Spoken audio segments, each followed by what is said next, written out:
ಉತ್ತಮ ದೇಶಪ್ರೇಮ ಬರುವಂತಹ ಚಿಹ್ನೆಗಳನ್ನು ನೀಡಬೇಕು ಅಂತ ಚುನಾವಣಾ ಆಯೋಗಕ್ಕೆ ಮನವಿ ಮಾಡಲಾಗಿದೆ. ಆದರೆ ಚುನಾವಣೆಯಲ್ಲಿ ಚಿತ್ರ ವಿಚಿತ್ರ ಚಿಹ್ನೆಗಳು ಇವೆ. ಇಂತಹ ಸುಡುಗಾಡು ಚಿಹ್ನೆಗಳನ್ನು ನೋಡಿ ಆಶ್ಚರ್ಯ ಆಗಿದೆ ಅನ್ನುವ ಮೂಲಕ ಚುನಾವಣೆ ಚಿಹ್ನೆಗಳ ಬಗ್ಗೆ ಬಂಡಾಯ ಅಭ್ಯರ್ಥಿ ಕೆಎಸ್ ಈಶ್ವರಪ್ಪ ಆಕ್ಷೇಪವನ್ನು ವ್ಯಕ್ತಪಡಿಸಿದರು. ನನ್ನ ಹೃದಯದಲ್ಲಿ ಮೋದಿ ಇದ್ದಾರೆ. ನನ್ನ ಹೃದಯದಿಂದ ಮೋದಿ ತೆಗೆದುಹಾಕಲು ಕೋರ್ಟ್, ಯಡಿಯೂರಪ್ಪ, ವಿಜಯೇಂದ್ರ ಅವರಿಂದ ಸಾಧ್ಯವಿಲ್ಲ. ನನಗೆ ನರೇಂದ್ರ ಮೋದಿ ದೇವರಿದ್ದ ಹಾಗೆ, ಅದಕ್ಕೆ ನಾನು ಅವರ ಫೋಟೋವನ್ನು ಹಾಕೊಂಡಿದ್ದೇನೆ ಅಂತ ಅಂದರು. ಯಡಿಯೂರಪ್ಪ ಹೇಳಿಕೆ ವಿಚಾರವಾಗಿ ಮಾತನಾಡಿ ಜೆಡಿಎಸ್ ಹೆಸರು ಪ್ರಸ್ತಾಪ ಮಾಡದೆ ನಮ್ಮ ಮೈತ್ರಿ ಮುಂದಿನ ಚುನಾವಣೆಗೆ ಮುಂದುವರಿಯುತ್ತದೆ ಅಂತ ಅಂದಿದ್ದಾರೆ.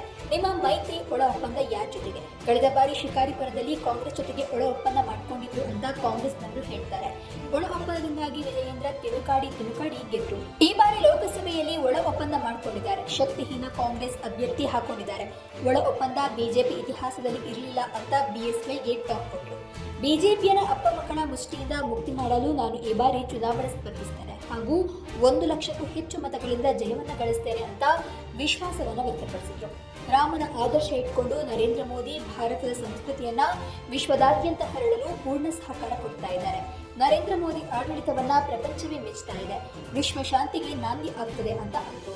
ಇನ್ನು ಸ್ನೇಹಿತರೆ, ಬಂಡಾಯ ಎದ್ದಿರುವಂತಹ ಈಶ್ವರಪ್ಪ ಅವರನ್ನ ಶಮನಗೊಳಿಸುವ ಅಥವಾ ಅವರ ಬಂಡಾಯವನ್ನು ಶಮನಗೊಳಿಸುವ ಎಲ್ಲಾ ಪ್ರಯತ್ನವನ್ನ ಅನೇಕ ರಾಜಕಾರಣಿ ವ್ಯಕ್ತಿಗಳು ಅಥವಾ ಬಿಜೆಪಿಯ ನಾಯಕರು ಮಾಡಿದ್ದಾರೆ. ಆದರೆ ಈಶ್ವರಪ್ಪ ಮಾತ್ರ ಶಾಂತ ಆಗ್ತಾ ಇಲ್ಲ.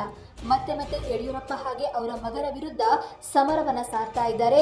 ಬಾಯಿಗೆ ಬಂದಂತೆ ಮಾತನಾಡ್ತಾ ಇದ್ದಾರೆ. ಇದೆಲ್ಲವೂ ಮುಂದಿನ ಯಾವ ಹಂತಕ್ಕೆ ಹೋಗ್ತದೆ ಅಥವಾ ಮುಂದೆ ಯಾವ ರೀತಿ ಟರ್ನ್ ಅನ್ನು ತೆಗೆದುಕೊಳ್ಳುತ್ತೆ ಅನ್ನೋದನ್ನ ಕಾದು ನೋಡಬೇಕು.